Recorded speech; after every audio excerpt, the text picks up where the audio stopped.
Wired Axcess. We'll do it live. Wired Access. Do it live. Wired Access. We'll do it live. Wired Axcess.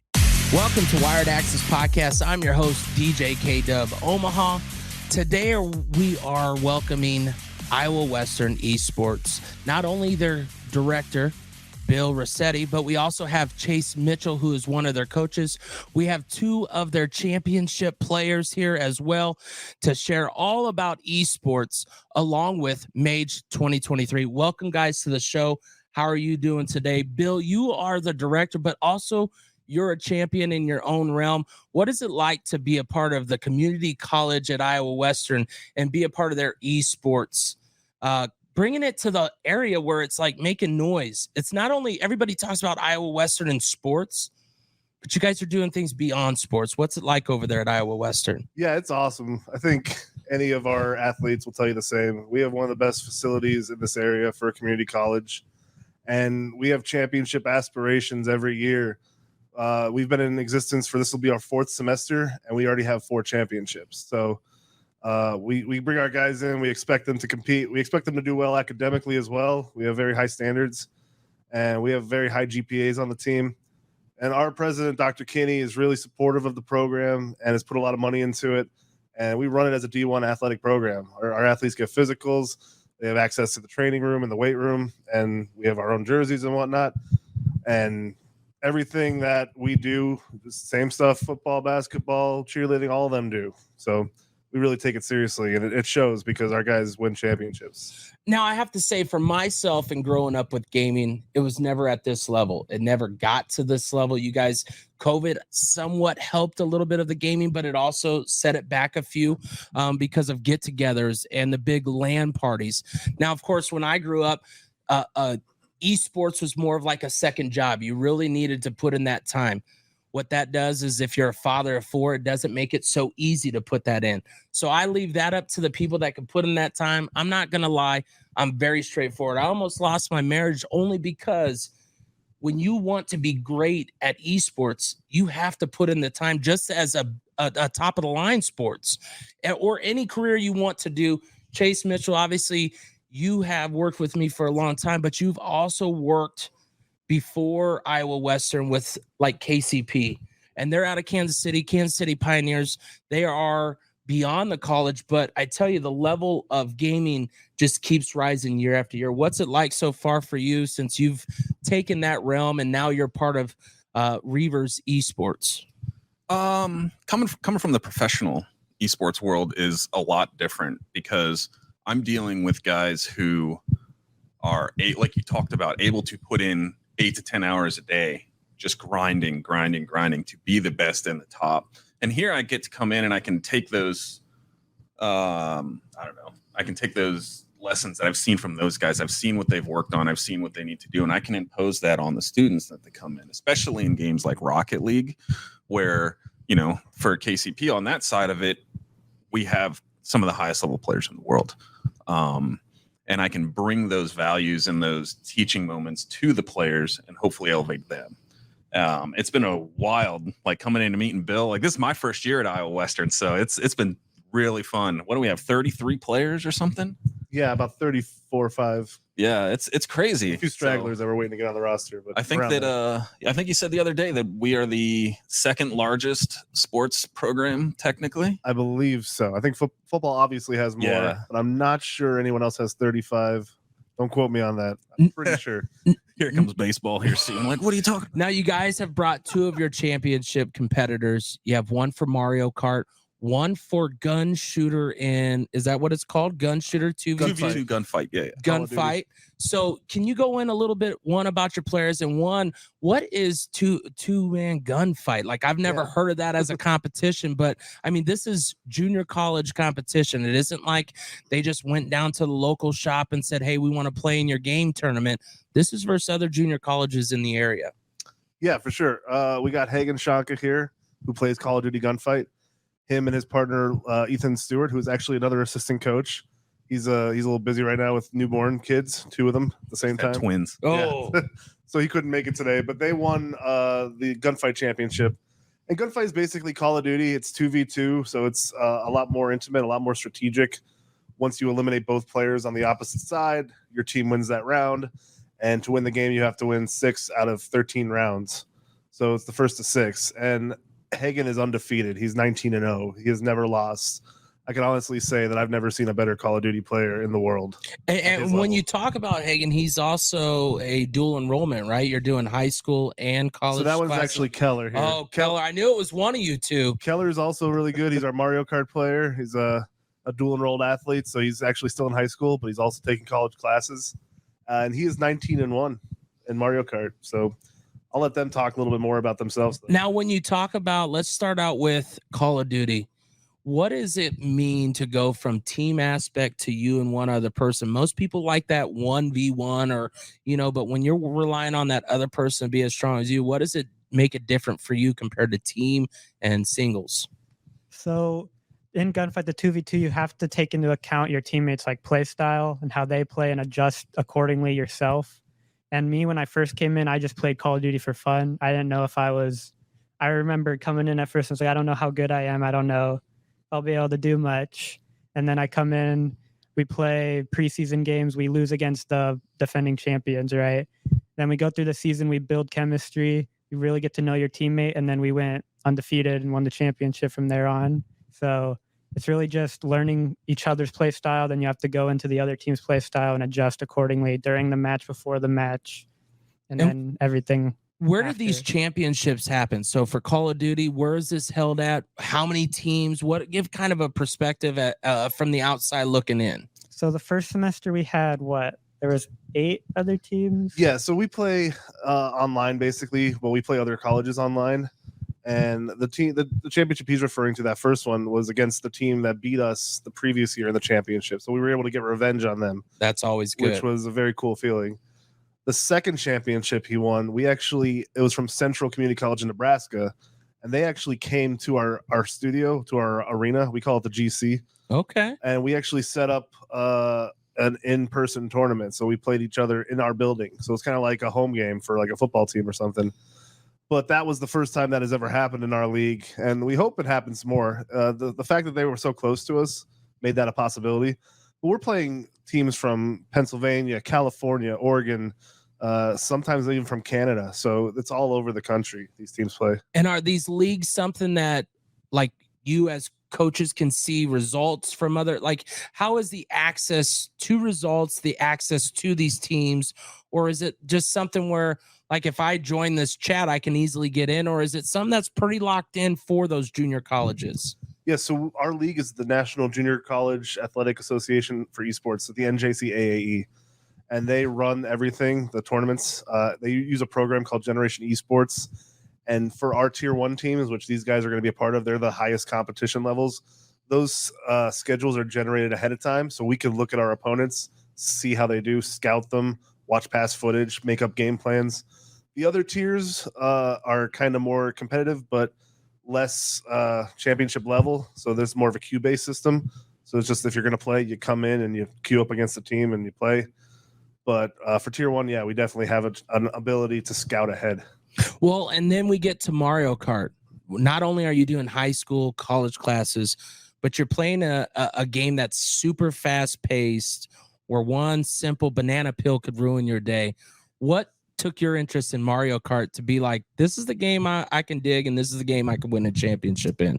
Yeah, so funny thing about me figuring out that was I just played Mario Kart for fun and figured out I was really good at it. And my first semester at Iowa Western, I saw a flyer that was made by, I think, one of the team members. I think I made that flyer. It wasn't that good. Yeah, he made the first one. So if you don't know, when it comes to these esports, the coaches in that are more active and more involved than other things, because the budget isn't there, but also it's more coming from the heart. You know, it's coming from the person that wants this to be bigger than it is, in the right fashion, not saying bigger than it is, but to make it something that you want to come join. So obviously his flyer got you interested.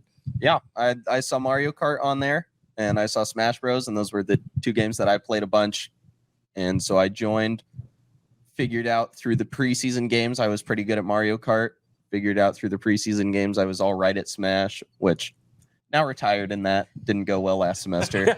But I figured out I was good at Mario Kart. That season went fairly well. Unfortunately, the regular season for it was fairly easy for me. There weren't a lot of challenging opponents, so I was not prepared when I got to the playoffs and then lost to the defending champion. But then this last season, I put in a lot more work because we got cocky last season. That's kind of what cost us the win there. And so I put in a lot more work, got way better at it, just drilled a bunch of time trials and stuff, which is just me running the maps over and over and over again, figuring out what I have to do. And it ended up working out with a fully undefeated season. Go ahead. Yeah, and it's weird. So a lot of people know Mario Kart. Like you get into Mario Kart, you're racing 8 racers on a thing. When these guys are doing it, it's 1v1. That's just those two on the track racing against each other, like going at it. And so his game in particular, his championship game, was a very intense game because it went to a game 7. It's best of 7. So is each one a different map each time? Yeah, the loser of the previous race picks the new map. So I think you were up 3-1, right? Or Yep. you were up 2-1. I was up 3-1, lost 2. You lost 2, and we went to a game 7, and that was just a heart-stopping race. And it was, you won by like what seconds? Like barely. It was, I believe, a quarter or half of a second that I won by. It was within milliseconds. So yeah, he won that championship with half of a second, which is a credit to his opponent because they were very good too. And then that was right after the gunfight one as well. So we went from the gunfight game. Yeah, same day. It was the other team was still there. We walked out there and went and watched on a big projector, and it gave us that scare when he was up 3-1. And we were all there and watched it right after we won the gunfight one. So I think one of the number one fads that's sometimes hard for people to realize is watching others succeed or others do games.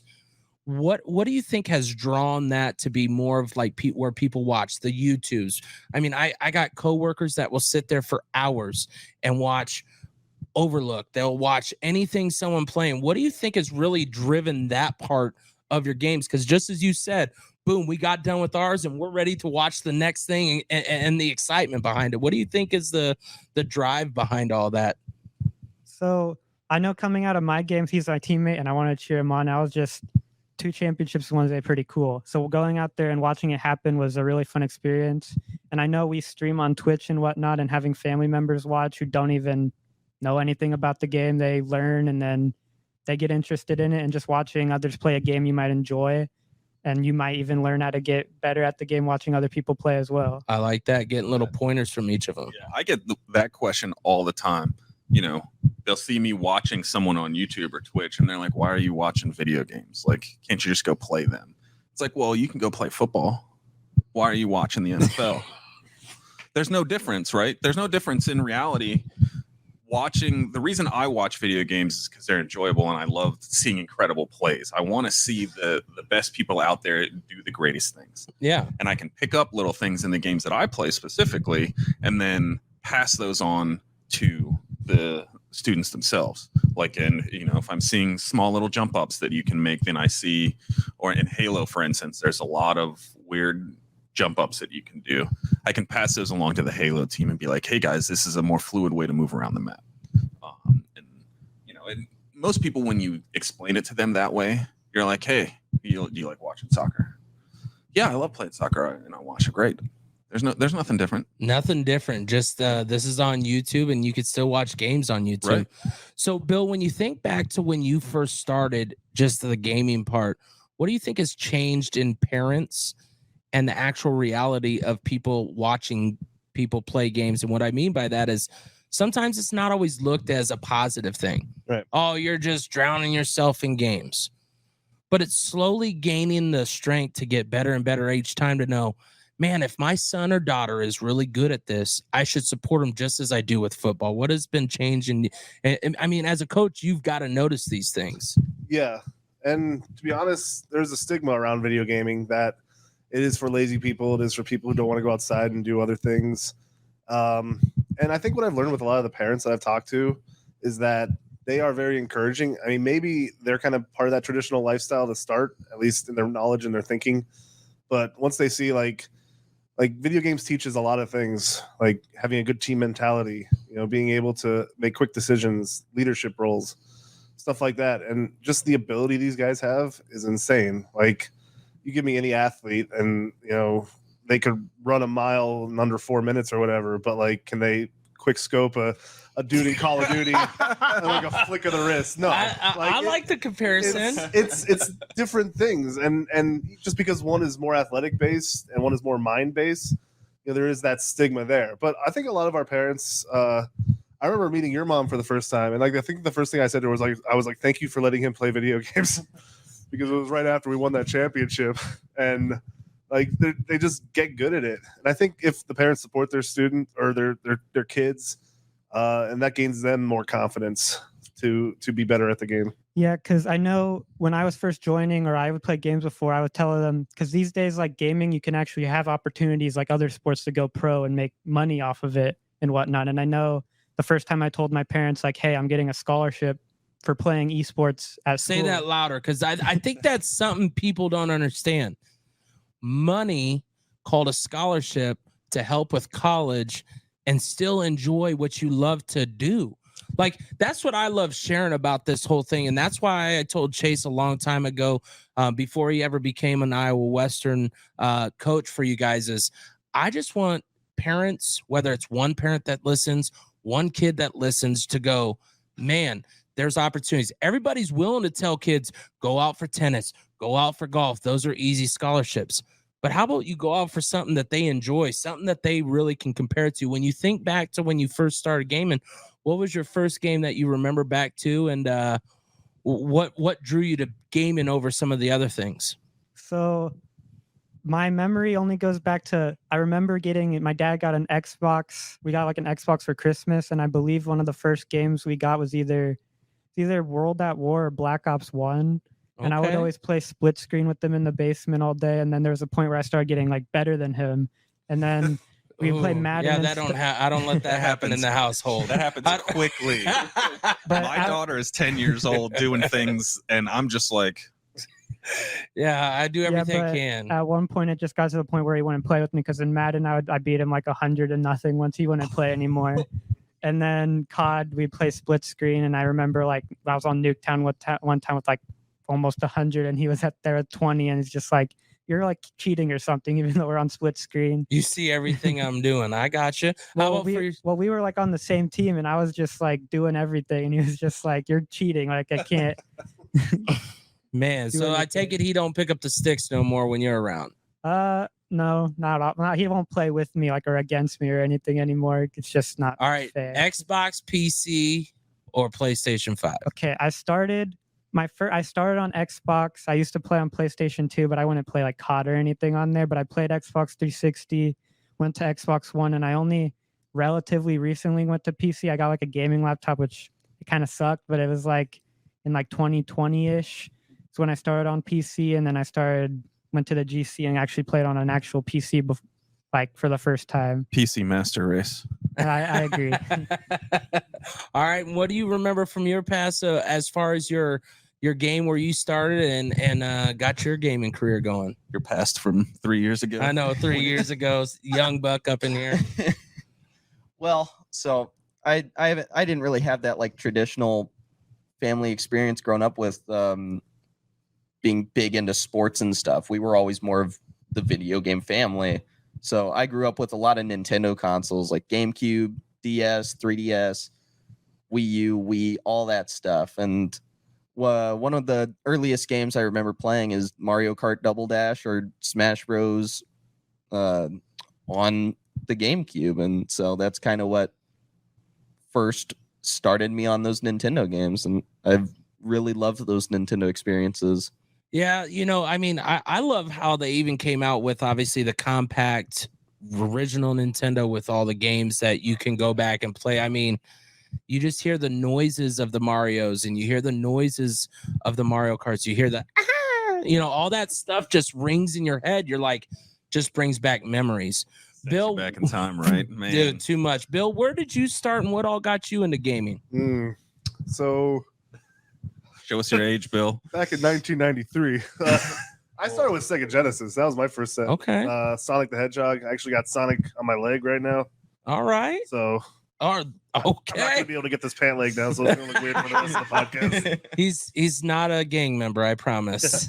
But yeah, and I played all the games. I played the first COD, played the first Smash Brothers. I actually still play that with my friends back at home when I go home. They're really good. I think one of my friends is one of the best in the world, and I don't think he even does tournaments. He's just that good. And that's the original Smash. I'm really into like RPGs though, so like games we don't have, like Elden Ring and stuff like that. But yeah, I'll play anything other than MOBAs. Mech Other fighters. than MOBAs. Yeah, other than Oh MOBAs. no. Chase, what about yourself? Obviously, now you're more on the coaching side of it. You still get to enjoy a little bit, but where did it all start for you when it came to games? So for me, it was the first time I played video games. It was my dad playing Mario on Nintendo, Okay. the original Mario on Nintendo, and I used to just play Luigi, and we would just run it. And my dad was fantastic, but it only took me like a week, and I was just running it. He kind of still plays games a little bit here and there, but not really. And I just like latched onto it. I've played Atari. I've played the original Pong with the 2 dials. Like it's wild. It's wild to see where gaming has come from for sure. I originally was competing in Halo. I've been to MLG and stuff like that, and it was wild. So mine goes way back. God, I don't know. It was probably in the 1990. Yes. Making fun of you showing my age, where I don't I'm have to- 39, so I've been playing it for a little while now. So I don't have to lie. Mine starts, I mean, even on like my dad was a swapper. And if you don't know what that is, I know nowadays they call it copyright, whatever, but they used to get together with a computer, Commodore 64 back in the day, then Amiga 500. And these guys would just sit around and they're just handing discs to each other. You're getting all these games, all these programs. And it just grew. pirating before pirating was big. Like, and the worst is you never thought of it. And it took like probably about 10, 15 years ago. I go, man, my dad's been pirating since Christ was a child. I mean, you got VHS with 5 different movies on it. I mean, and it's just thinking that far back, it just brings back that childhood of the gaming, the PlayStation, where all of a sudden I had to run mine upside down, but it could play any disc that I wanted. And just the things that they've done with these games. But I was an Xbox person all the way through. Xbox One. I was original 500 Xbox Live members with Street Beats 01. I actually got a shirt. They gave all this stuff like before it actually went live. But then it came to where, like I said, it was like a second job. I was doing it all the time. My favorite game is, and maybe you might know, maybe you might not, was Return to Castle Wolfenstein. Okay, yeah. Off the Xbox. Right. Like, I love the fact of, I'm just like yourself, where to me, what I get it from the gaming side is the teamwork. I go right to multiplayer. I'm not a big do the campaign. Why? Because I like the interaction to be able to see how good Bill is, how good Chase is, and work together. My Xbox got the 3 rings of death, as many do, right? Gosh, 3 rings of death. I think I had 3 or 4 of them that did Rest that. in peace, Bertha. Mine took forever, though. It took Did you forever. wrap it? It took for yes, I wrapped it in a towel. Let it run. So I take the Xbox, and I have friends playing World of Warcraft, and they're like, "Oh, you should play this." I'm like, "Nah, man, I don't want that dumb game. I'm not gonna play it. I got my Xbox. I'm good." Can't let Josh watch this podcast. But hold on. But it gets better. All of a sudden, the 3 rings of death comes, and I'm sitting there without a system, and I start World of Warcraft. That was probably the game that almost got me close to a divorce. I'm blessed, thank you, my wife, for still being with her, because it was, you have to farm on Tuesday, farm on Thursday, just so you can raid on Saturday, Sunday. I got all the way to level 80 with this mage, or this with this paladin, where I was their lead tanker, the lead healer, and then they even gave me the #1 ret set back then at level 80. And then 2 weeks later, I just quit. because You have to. of that aspect of family. when you look at the aspect of family, I know you have a family. I don't know about you, but I know Chase does. How do you find the time, and how do you explain even to your players to understand if you want relationships outside of this, you got to know where to draw your lines? So I was in a similar situation as you back when I was at the tail end of my Navy career. The girl that So I was you're with serving the at time, country and you're trying to play games and have a relationship. Go ahead, that man. Halo montage that you saw, I did when I was in the Navy.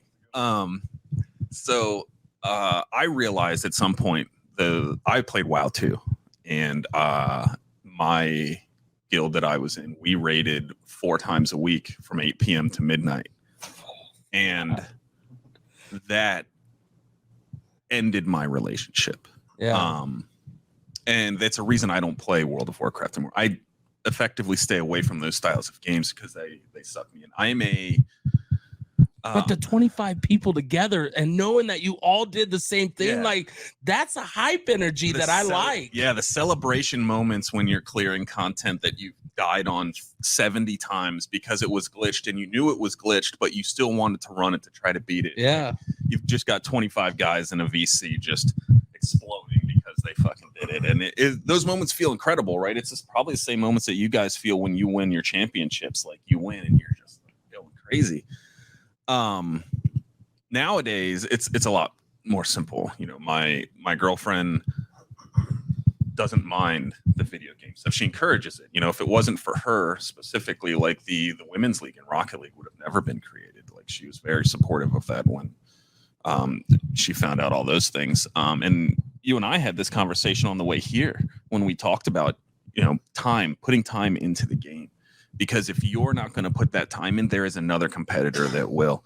And I'm going to reference an interview that happened a few weeks ago at the FIFA World Championships. Chad Ochocinco was there, right? He got asked the question, is it harder to go pro and win a championship in esports or in the NFL? And he sat there for a second and he thought about it and he said, esports. And that was mind blowing to the guy. He's like, whoa, why would you say that? Yeah. I mean, you're an NFL prospect Right, that, you know. And he was like, well, think about it. In the NFL, you know, there's 32 teams, you know, whatever, do the math. So roughly 1,600 guys. I have to be better than those guys.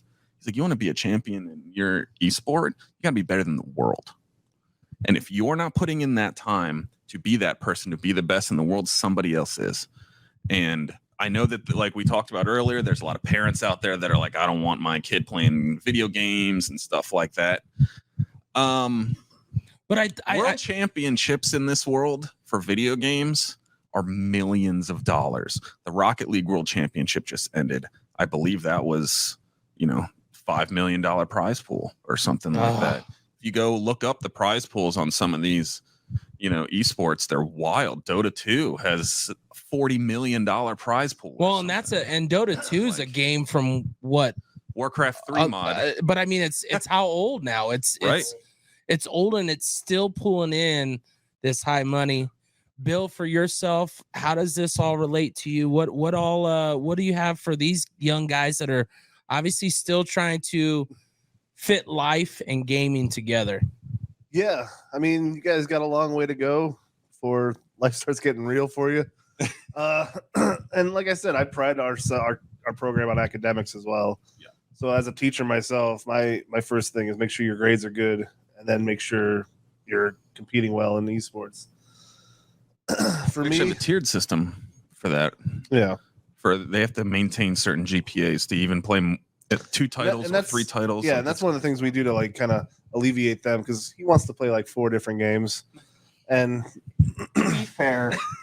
to be fair, you did say it was okay for me to do Gunfight and COD 4v4 after I said I want to do Mario Kart, Overwatch, and COD. I like this. So you added on that 4th being okay. Every day. And so I assumed, oh, it's part of the same game. Must be all right. Yeah, he's old enough. I got me a new COD player, so. Well, I nipped that in the bud as soon as I figured out my mistake. Nevertheless, we don't want them to play too many games because you got to put time into the game to be good at it. So if you're missing practices, you're not showing up, you're not putting in the work, you're doing bad in school, we have a no tolerance policy for that. I don't care if you won a championship or not. If your homework comes first, and you put the time in to work at it. But you've already been looking at other schools in their esports programs, right? So you're using esports as a catalyst to even get further scholarships and whatnot. And I would recommend you do the same. There's opportunities out there. Well, and that's what I like about Iowa Western is, they're that JUCO route that many talk about, whether it's baseball, football, basketball. But when you also can talk it from an esports coach, knowing that, okay, I got some championship winners that want to continue, you have choices. You could be the guy that tries to hold back, or you can be, no, just keep going. Whatever you get to the highest point, that you did your part in that stepping stone. And when you think of what Iowa Western has brought with the gaming side, what is it that other colleges might be lacking to get them even to be competitive? Well, I'm not going to go and crap on a bunch of colleges, but I will say that for us in particular, we put our esports on the same level as our other sports. So a lot of colleges, when they're forming their esports programs, and even a lot of them that are in our league, are at the club level. So that I want to join a gaming club in school, and we'll play Smash Brothers on Friday nights and stuff. That level is where you show up, you play, whatnot, and then you go. And our school has some stuff like that too. We have one-off tournaments at our school just for fun. The casual gamers will play that. But if you really want to compete at the highest level, number one, you need to put money into it. And like I said, our gaming center is one of the best in the area because our president really believes in esports and put the money in. Now, does it have PC, Xbox, and place? What's all the setup? So we have 40 PCs. Each one of them has 2 monitors. And then inside we got 16 gigs of RAM, 1060 or 3060 graphics cards.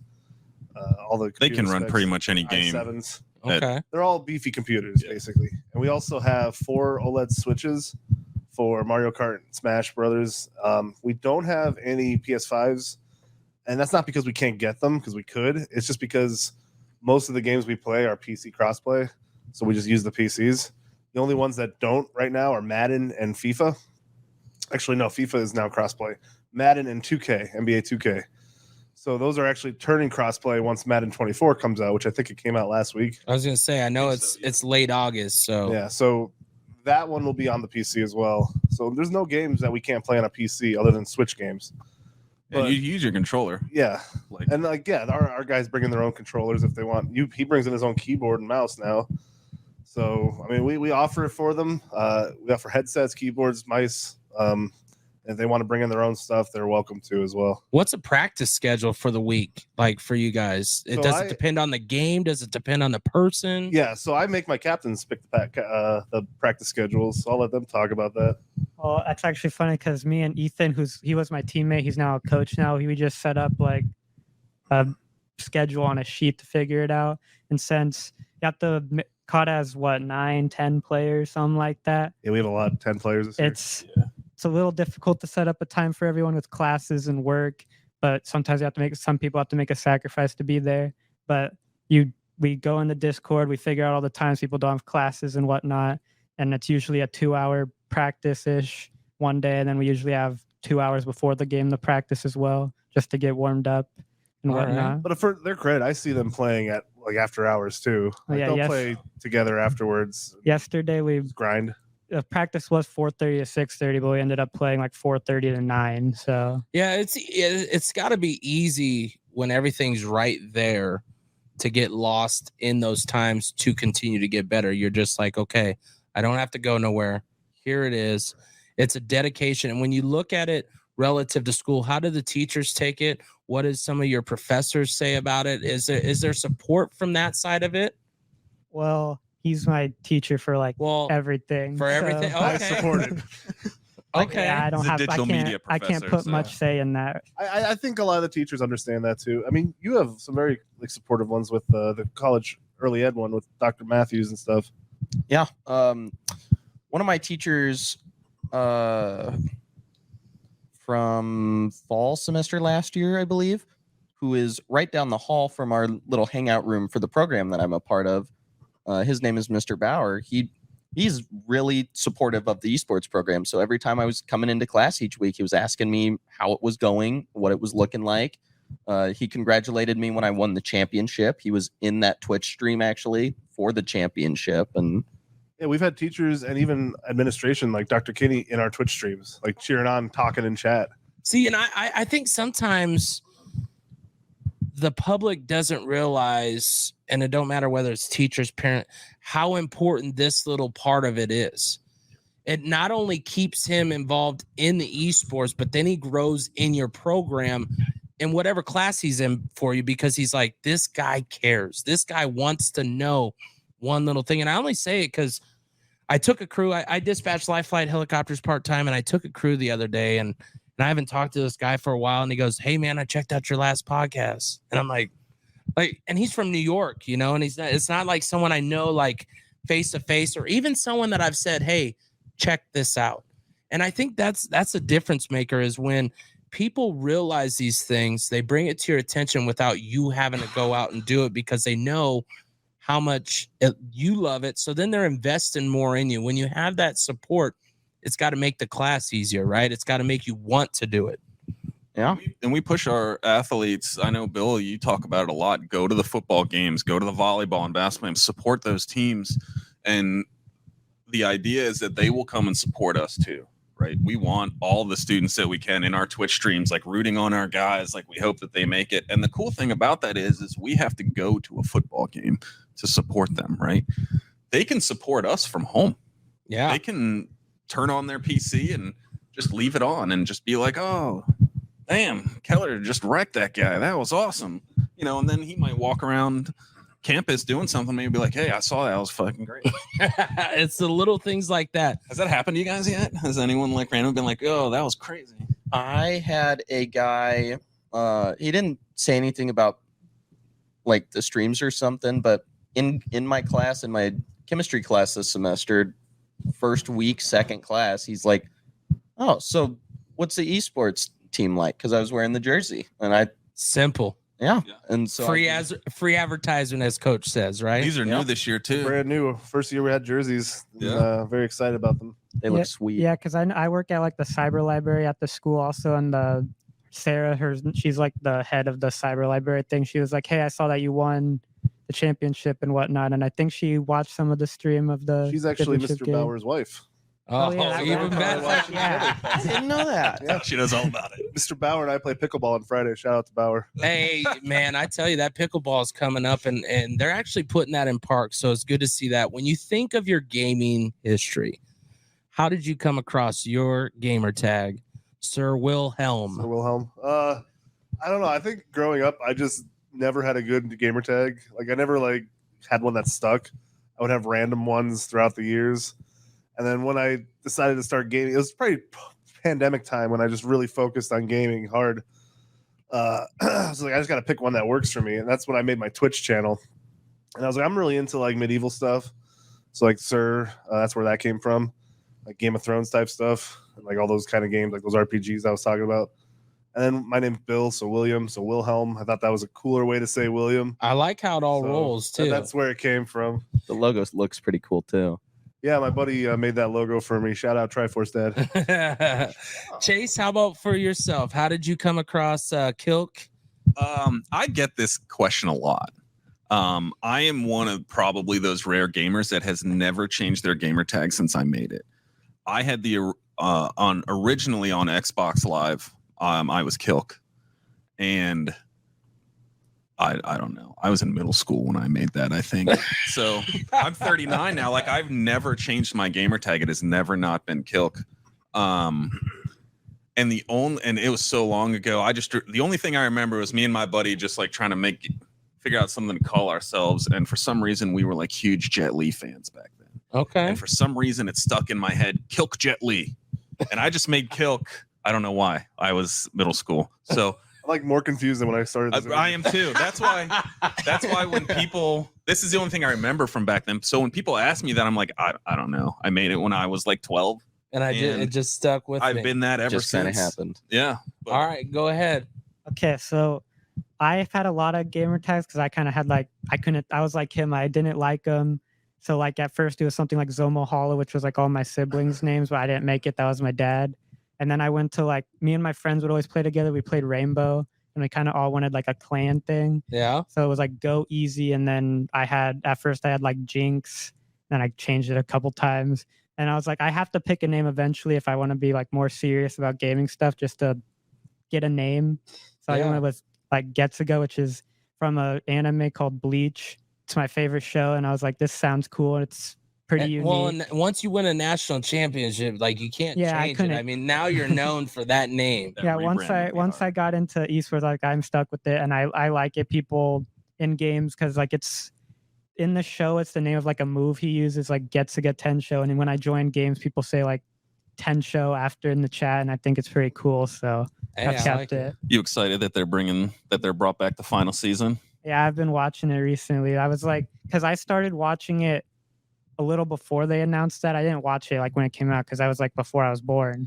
But it's an old. I like started watching it, and then I heard that I was like, oh, that's pretty cool, and then I just kept the name. Yeah, there's a lot of things that people keep bringing out again and again. That's pretty cool. That we're like, yeah, man, this is original. Yeah, the anime that he's talking about, they did all their arcs, and then the final arc they never made. And now, what is it? 10 years later, after the show ended, yeah, they're it was 10 years that. later. They're going to do they're doing the final arc. Okay, So a lot of the fans are going crazy for it. How'd you come up with yours? Okay, so I'm kind of in the same boat as Chase. I haven't really ever changed my name. The only time I had to was on the Nintendo Switch, where it only allows a certain amount of characters. And then this last season, actually, they said my original name was inappropriate for some reason. Been there, done that. Nothing wrong with it, and so I had to swap it to Big K, and that's the first time ever. But December 25th, 2012, so Christmas of 2012, I got Minecraft for Christmas, and that is when I decided my username. And I was just going through a bunch of names. Everything I was trying was taken, and then I finally settled on Keller C, which is really dumb, really simple. It's just Keller, and then my last initial. That's it. And it has lasted 11 years now. Until I banned it. Yeah.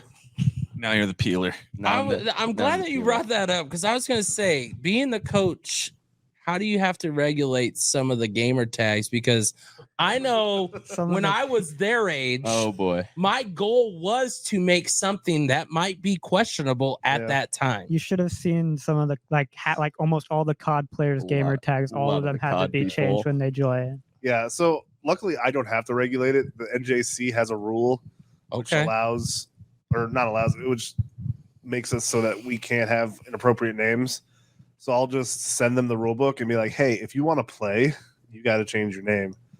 Yeah, didn't Conman have to change his? Yeah, he was armed student. He was armed student. And they were like, not happening. Yeah. And so now he's student Conman. So yeah, basically you just don't want anything with violence in there, in terms of especially school violence. I gotcha. That all makes bigotry, sense. all that stuff. We don't want any of that. And this happens at a pro level too. Yeah. Gaming in and of itself is toxic. There's a lot of toxic people out there. And even we were playing a team that we were dominating them. They were like, I was just this we were playing a team last week, and they were like teabagging us after they got a kill. And we're like, scoreboard guys. The score, we ended up beating them like 250 to like 30 or something the first game. They were still shooting bodies and stuff. Yeah, so like that thing, like shooting bodies, doing teabags, FFs in the chat. Well, before we get to MAGE talk, I'm going to ask on that one though. Yeah. How does that go in the competition for like the championships and stuff? Because I know if I go pick up the sticks and I get that 17-year-old, 14-year-old, they're constantly cussing, throwing things at me. Hence, sometimes why I'm iffy if I get back on the sticks. Yeah. But in competition, you're still going to have that talk, right? You're still going to have a little bit, but there's got to be some regulation. Like in traditional sports, there's chatter back and forth. There's trash talk on the field, and I mean, some of our guys have trash talked. We try not to allow them to do that. We have very strict rules about that. I mean, there's been times where I've been in the stream suite watching the stream, and our guys would do something bad, and I would walk in there after the stream ended and just curse them out. and was like, let them know that that's not acceptable. Yeah. It's not a But bar. I think like with captains like Hagen and some of our other captains, they kind of police all that too and make sure their guys are under control. I mean, sometimes things happen, like when they're teabagging us, we just keep our head down, let them teabag us. We're up 100 points on them. So Yeah, I wanted to add on that scrim that we were playing. We got like 2 games in before the team. One of the main people messaged me and were like, hey, we don't think we're getting much out of this because our team's not anywhere near your team's level. And then we stopped playing. So I guess I don't know why they're shooting bodies and stuff at that point, but They're probably just frustrated, I imagine. and Kilk has a drink rule where if you're gonna say something, instead take a drink of your drink. Yeah. So that you Okay, don't that's say a good way to. One of the things that I learned throughout my time in just esports is during emotional times, when you're losing and stuff, you want to have that outburst, right? You want to say, let's say we're playing together and he messes up bad and we lose that round because he messed up bad. There's a lot of players out there who are going to want to like jump down their throat. He knows that he messed up. I don't need to be like, yo, you fucked up. Like we lost. Yeah. I don't need to do that. So during those times, especially in games like League of Legends or in Rocket League or probably even in Gunfight, you could do this. I made it a rule that my players in the esports that I'm coaching have to have a drink next to them. Because like League of Legends, for instance, if I die, I want to scream at the jungler because he should have been there to help me. Instead, I'm taking a drink. I'm not bringing my team's mental down in those moments. We can talk about that play after the game's over. But in the meantime, let's stay focused. Let's concentrate. If I'm taking a drink of water, I can't be talking shit to my teammates. that's really the way it that's boils a down big to. thing with even like Gunfight 2v2, just having the mentality to play. Like me and Ethan, we worked well together. We meshed together well. So if one of us messed up, we just be like, hey, don't like make sure you do this. We don't want to yell. But there's certain teams where I think there was a team in Gunfight last semester. They had game chat on so they could hear them. We could hear them argue in between rounds, and it's a mess. And even with But see, that should turn it up for you. That should go, okay, we got them right where we want them. Yeah. They're frustrated. They're not thinking and they're digging in. And that's another thing we could do as well. Turn off their game chat. So if they're saying stuff and taunting us, we just don't have to listen to it. That's what I do for ranked play. I don't have voice chat on for other people, so I can't hear the toxicity. Well, see, for you, it's that racing mentality of I gotta zoom in, I gotta be right here. I'm not looking off. My peripherals are straightforward as much as possible. Well, yeah, and with Mario Kart, actually, it's funny. On the toxicity subject, there is none. There's no toxicity in Mario Kart. I was gonna say Mario Kart has a lot of like good players there. I feel bad talking badly about a Mario Kart player because they're just so nice. In fact, one of my matches in the playoffs last season, the dude was hyping me up. He said, I'm just happy I got to play against the number 1 seed. And I'm like, dude, don't hype me up. You're going to be the downfall of me by telling me I'm good. Yeah. That was That his plan all along. I was just gonna say he had that plan. Yeah, COD's the complete opposite, I'd say, most of the time. 99% of the time. Us older gamers all remember the old COD lobbies, the old Halo lobbies. Modern Warfare 2 lobby. Yeah, they were Oh wild boy, back in the if day. you weren't at a 1.0, boy, you did not want to hit, and that's Nowadays, even low. even on the professional level, they're cracking down on even things like teabagging. I believe someone in Valorant recently on the pro level got suspended for teabagging somebody in a game, and they were like, "Nope, you're not doing that anymore." It's definitely something that's not allowed in our program. Yeah. That's why they've shifted to shooting God help bodies. you if I see you do it. That's why they've shifted to shooting bodies now. It's the idea of he died.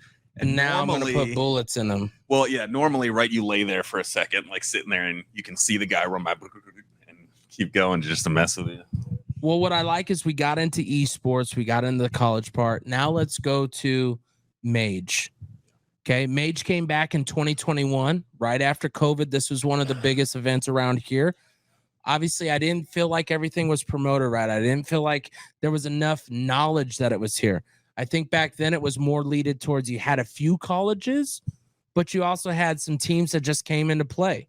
A big mixture of everything. Amon Green, obviously a Husker legend here, but What people didn't know is he was also a esports coach. Now he's an esports coach at UNL. I was gonna say, I think he runs their program. He just got there as far as He was with January. Lakeland. Let me know if you want to scrim. Yeah, let's go, Amon. Wait, did Let's Lincoln, go, like, Amon. get an He was with official- Lakeland at MAGE. Yeah. And then he left Lakeland So, yeah. and moved down to Nebraska. He's now their esports director. And so when you look at what MAGE is and what it's bringing, what is the biggest thing this year, here next weekend, Saturday and Sunday, you're going to have which games all presented on each day? So obviously we didn't have MAGE last year, but MAGE is coming back this year. First MAGE, we had Rocket League, we had Valorant. I think those were the only two, if I remember correctly. From a competitive title. This year, we're keeping Rocket League. And I want to say Hurrdat Sports actually was at the very first MAGE. That was a fun part I sat of it. down and did a podcast with Cam on there. It was great. This year we're keeping Rocket League. It's a very big collegiate esport. We're bringing Overwatch 2 in. That's also a huge collegiate esport. There's tons of Overwatch.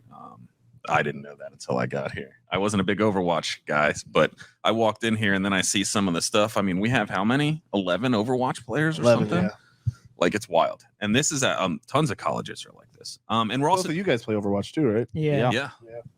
And Super Smash Brothers Ultimate is coming to MAGE. And all of these titles have, $2,000 prize pools. We've invited all the local colleges and even the surrounding colleges. We've got some guys coming up from Kansas City to play. I know there's some Smash players coming from like Chicago and stuff. Like it's pretty big. The big difference this year is instead of it being in the arena and in the ballroom and in the I don't know what the corridor. Concourse. The concourse. Yeah. This year the entire event's taking place in the arena. Okay. So the games will be on stage all the time, running all day. There'll be a gamer section where there's like 50 PCs or something so that the other teams who aren't currently playing on stage can continue to play and warm up and stuff like that. So it's going to be pretty wild. Rocket League takes place September 9th, I believe, and Overwatch is on September 10th. And then we're doing Smash. We're expecting to be a lot of Smash players. It's a pretty popular game locally. Day one is just going to be up until we get top 8. And then we're going to do top 8 on Smash day 2. So Okay.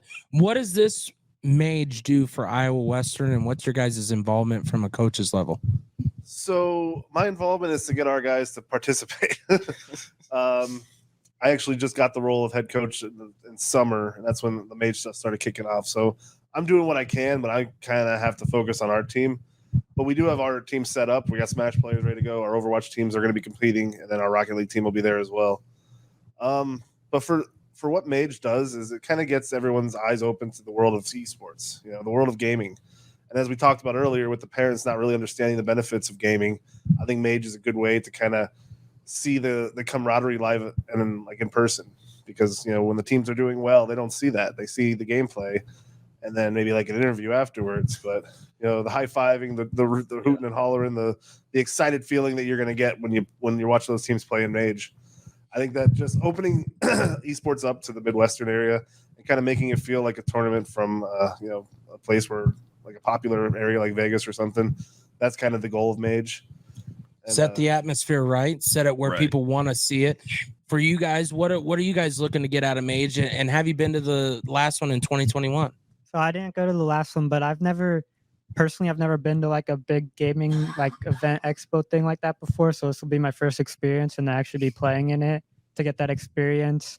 Hopefully I can go to more things like that in the future, like pro stuff. What game are you going to play for Iowa Western? I'm also on the Overwatch team, so I'm in like both the CODs and Overwatch, so I'll be playing Overwatch. Okay. And for yourself? I also did not go to the last MAGE, but I've done a couple Net Wars, which is a pretty popular giant LAN party around here. So I understand kind of that feel of just the big giant space being filled with a bunch of gaming and all that stuff. I don't think I'm playing. We only have one Overwatch team. I think we might do our second Overwatch team as well. Okay. So we're going to talk about that. There's another tournament that we're discussing too. So we're going to see how everything falls into line. All right. So If yeah, you're not playing, you'll be volunteering. So they're working. that was the plan already. MAGE is being run by Iowa Western this year. So they will be basically our esports guys. If they're not actively competing, they're going to be working the event with us. So that's good for everybody. That way, if you have a son, daughter looking into esports, these guys will be there for questioning. How can they find you guys? And what's the link to get tickets for MAGE? So you know the link for MAGE. MageIowa.com. Go check it out. That's where you can sign up there. It'll take you to links to the Eventbrite page. Yeah. There should be links to the Discord as well, where you can ask any questions that you might have. Yeah, and we'll all be there. We'll have a table there for Iowa Western Esports. We'll be recruiting, obviously, for our academic programs as well. But if you want to get just esports related info, we have a Twitter, or X now, I guess, right? Yeah. Yes. Yeah. Twitter X. Sure. We have a Twitter, a TikTok, a YouTube, and a Twitch. If you put in IWCC_esports on Twitter and TikTok, you'll find us on there. IWCC Esports on YouTube. Watch some of our past highlights, some of our past games. And then our Twitch, we stream live on game days, which is every day of the week. In mid-September, we'll be starting, is twitch.tv/Iowa Western CC. Okay. And I think we're also using this. Are we using Iowa Western broadcasting students for like the casting of the games and stuff, I believe? We'll use our broadcasting students to do play-by-play and other streaming things. And of course, our athletes will do some stuff too. Yeah, we're trying to make this as a way for the students in other aspects to also get experience at live events. Okay. You know, so like last MAGE, it was I know Hot Sauce was there. Yeah, Hot Sauce was casting. He's good. He's good, man. I mean, his innuendos and what he does, he's good. Yeah, he's very good at what he does. But we wanted to offer those opportunities to up and coming broadcasting students at Iowa Western. So it's just another extension of the college providing opportunities to their students who are in locally, which is what I like. Yeah, you guys are trying to get the Iowa Nebraska connection. For yourself, when it comes to recruiting, just get you out on this question for recruiting. Is it somewhere people present videos? Is it just like that part of the college experience where if I want to come play for Iowa Western, I better have a few videos here to show you what I can do? Yeah, that's definitely part of it. We actually have a ton of highlight videos that we put together that we would send out to recruits if needed. Most of the time when we're recruiting, they come to me. They're like, hey, I want to play esports. And if I ever have a person that's kind of like on the line, I just say, hey, come check out our gaming center. And as soon as they see that, they're like, okay, yeah. They're sold. Yeah, I'm sold. All right. Because you're not getting that at the other colleges around here, at least in the junior level. It's one of a kind. And Chase, for you, before we get you out of here on this one, what is it now being going from the professional to the college that really brought you in and want to be a part of a team like Iowa Western? I was looking for opportunities in the local area. So gaming is very big on the coasts, right? That's where we see all the huge gaming events. That's where we're seeing PAX. That's where we're seeing TwitchCon, you know. But the Midwest kind of gets left out, right? And that was the purpose of MAGE, was to bring gaming events to the Midwest because we don't see them very often. And I was in my role with the Pioneers, I obviously don't live in Kansas City. Most of that role is done remotely here in Omaha, and I just wanted to find a way to impact the local scene. And I ended up talking with Ian and Shane, and they came down to Kansas City because we were doing Midwest Fest down there. The Pioneers were, and they came and visited that, and you know, we just kind of had a conversation. And they were like, "Oh, Ian's moving to assistant athletic director and it'll be open. We're looking for more coaches." And I was like, who do I talk to? Like, I live 5 minutes from the college. And he was like, let's have a conversation. And a week later I came back, I sat down, and you know, I was able to meet them. And so far it's been dynamite. Like, I've loved every moment of it, just standing there working with the League of Legends team and the Rocket League guys, and you know, working with the staff. Iowa Western so far has been beautiful. I just like the connection that I already know that you have outside of here, and being able to bring it back to here. We'll get you guys out of here on this. You're obviously a gunfighter national champion. What is next for you? What are you hoping to achieve beyond that? I mean, because once you get this big ring right here, let me say that again, big ring. It's just like a Super Bowl ring. I mean, Bill. Yeah, Bill's going to have to take that up close. What's next for you, Hagen? So this semester, I'm still doing gunfight. We have a lot of gunfight teams, and I have a new teammate, so we'll have to get back. We're practicing getting that chemistry down. And now I'm also in 4v4, like the main COD thing that everyone usually knows of. Hopefully make it pretty far in that, but that one's a little more competitive, but we'll see. I like the team we have now, and we've been practicing like crazy. So I'd hope to get some more championships. And then I'm also in Overwatch, so we'll see where that goes as well. I would say that the Call of Duty team probably grinds more than any other team that we have. I see them in the Discord at all times of the day, all times of the night. Like, you almost have to be on that one. I mean, you're constantly working on that shot. You're working on an angle. You're working on the spots. You know where you can go and where you need to stay away from. That's all stuff you work on by yourself. When you're together, you got to work on working with the other people, calling out stuff, figuring out where to go in different places. Now, see, when you go to bed at 9 o'clock, it's a little tough to be on that grind. All right. Well, we're going to go and get you out of here on this, Keller. What is your next step? Obviously, Mario Kart Champion. What's next for you? What are you hoping to get from this year? Well, obviously looking for another championship. It's going to take probably equal the amount of work I did last semester. I put in over 100 hours of practice time. I think it's going to take probably around that same amount. Don't know how many players from the last season are returning, but there's some scary big names out there. And I've got one other guy going tier 1 with me. And so far, he's pretty good. He needs a little bit more practice with me, but I think he'll be on par with me by the time competition starts. Well, I greatly appreciate Iowa Western and their esports team coming out, not only showing the ring, showing their championships, but also giving you one piece of advice of how esports can get you money, not only for college, but beyond. But you have to work at it just like anything else in life. Once again, Wired Access Podcast. I'm your host, DJ K. We'll see you next time.